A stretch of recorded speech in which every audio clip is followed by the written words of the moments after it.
17 महीने जेल में रहे, लेकिन अब सिसोदिया को राहत मिली है। लेकिन जेल से बाहर आकर भी मनीष सिसोदिया आराम नहीं कर पाएंगे। ऐसा इसलिए क्योंकि जिन शर्तों पर उन्हें जमानत मिल रही है, उसमें जेल से बाहर आने के बाद भी किसी भी सामान्य नागरिक को पूरी आजादी नहीं मिल सकती है। मनीष सिसोदिया पर सीबीआई और ईडी दोनों की कार्रवाई चल रही है। 26 फरवरी 2023 को उन्हें गिरफ्तार किया गया था, जिसके बाद अब उन्हें राहत तो मिली है, लेकिन आधी अधूरी।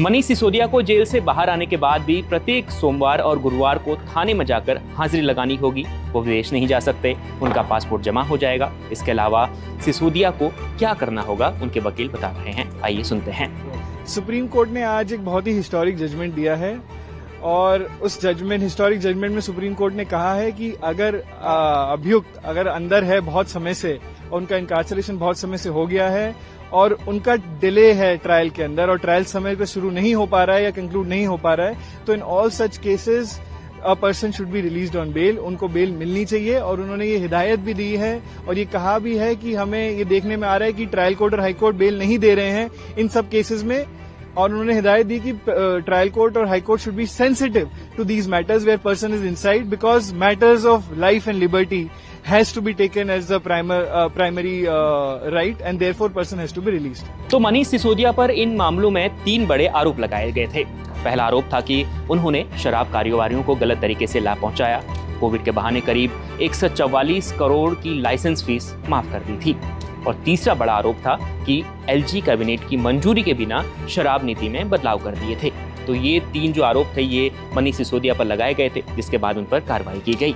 तो ये तमाम आरोप लगने के बाद मनीष सिसोदिया 17 महीनों तक जेल में रहे। सिसोदिया पर आबकारी मंत्री रहते हुए मनमाने और एकतरफा फैसला लेने का आरोप लगाया गया था और दिल्ली सरकार में उप मुख्यमंत्री पद पर तैनात मनीष सिसोदिया के पास उस वक्त शिक्षा मंत्री के अलावा या शिक्षा मंत्रालय के अलावा आबकारी मंत्रालय भी था, जिस पर उनके बाद उन्होंने फैसला लिया और ये सब कार्रवाई उन पर हुई है।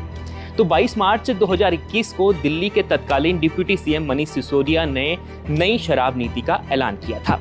सिसोदिया ने उस वक्त कहा था कि इससे माफिया राज खत्म हो जाएगा और जो सरकारी खजाना है, दिल्ली सरकार का सरकारी खजाना है, वो बढ़ जाएगा।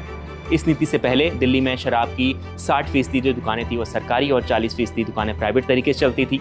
इसके बाद 17 नवंबर 2021 को दिल्ली सरकार ने नई शराब नीति लागू कर दी थी। इसके नियमों के मुताबिक जो अब शराब की सारी दुकानें यानी 100% दुकानें प्राइवेट हो गई थी।